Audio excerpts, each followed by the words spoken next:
Assalamualaikum warahmatullahi wabarakatuh. Akkam nagaa fayyaa? Alhamdulillah nagaan qaba. Guyyaa irraa waa'ee dhimma magaalaa Dirree Dhawaa wajji wal qabatee waa'ee dubbachuu dhufe.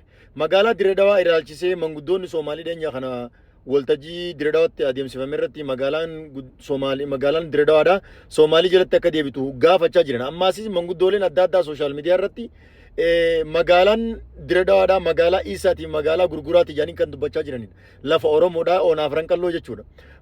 Ammaas websaayitii bulchiinsa magaalaa Dirree Dhawaa jalatti wanni barreeffame san waan saba kana qaanyeessu waan saba guddaa kana qaanyeessudha.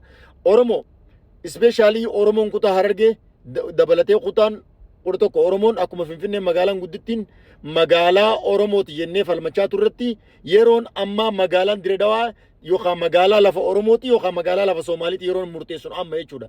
Wanni isin dhaammachuu barbaadu mootummaan amma biyya bulchaa jiru odoo isin kabajnu odoo isin jaalannu wanni kuni lafti teenya dabartee Soomaaliidhaa kan namte taanaan wanni Harargee keessaa dhalatu waan laayyoo isinitti hin fakkaatin hedduu waan kanarratti gaaffii nuti isin gaafannu gabbaatanii deebisaa nu kennitan websaayitii mootummaa magaalaa Dirree Dhawaa jalatti wanni barreeffame san yoonii fi kaafame lafti teenya yoonii fi lafee teenya taate gabbaatanii yoo deebisaa nu kennitan yookaan wanni itti aanu waan biraatti tahaa jechuudha. Wal kabajna wal jaalanna dhugaadha wal kabajna wal jaalanna garuu dhimma lafaatii wajjiniin safaataan tokko akka hin jirre ammaan isin beeksisuu barbaanna. Dabalataan namoonni ani Oromoodha Oromoo fi yaadeef hin jettu yeroon gabbaatee waa'ee dhimma magaalaa Dirree Dhawaa dubbattu amma. Gosummaa wal qoodu turtanii gosummaa wal dhiisa itti deebitan gosummaa teessan yeroon gabbaanee tokkummaadhaan falmannu amma akka taate